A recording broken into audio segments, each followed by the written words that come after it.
Oh, that's not good. That's not part of the skit. That's not a joke. Alright, let's start off with the spare journal, and we're going to be drawing a new Polaroid today. Let's go ahead and pin down the page, and let's start drawing Mothman. Now, we don't need anything too crazy, we just need a base outline, because we are going to be corroding the image anyway, so just something nice, and then we'll throw a filter on it, just to make it look a little extra creepy. Let's go ahead and print it out, and let's take it over to the cutting board. Let's go ahead and cut it down to size.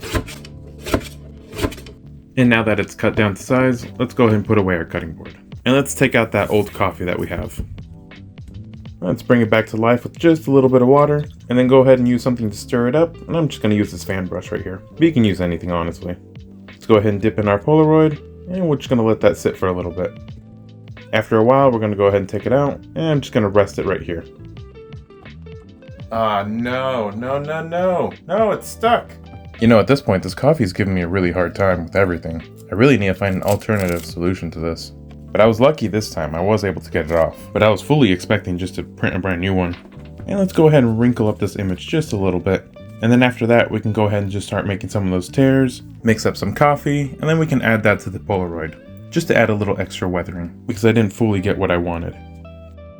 Go ahead and open up the main journal. Let's go ahead and crease the paper, pin down the page, and then using that spare journal just to prop up the page. Let's go ahead and start off with a little sketch. And then once we got that down, we can start weathering the page. Now I want to emphasize on this page that light pole right there. So I kind of want to weather around it and just leave that general area significantly brighter than the rest. That way we can make these shadows look really nice. And then I'm going to use a scrap piece of paper just so I don't accidentally get paint on the previous page. Let's go ahead and add in all the shadows. I'm going to go ahead and put this away for a second. And we'll come back to this in just a moment. I just can't seem to get that weathering right, so I'm just going to add a little bit more to this. And with this last layer, it should come out right. Afterwards, we're going to go ahead and start outlining everything. This drawing does look partially sketched in, so the creature itself, it looks like it's really sketched out, but the guy on the left side looks like he was actually painted. So we're going to be doing a mixture of the two, where one half is going to be a little more sketchy than the other side.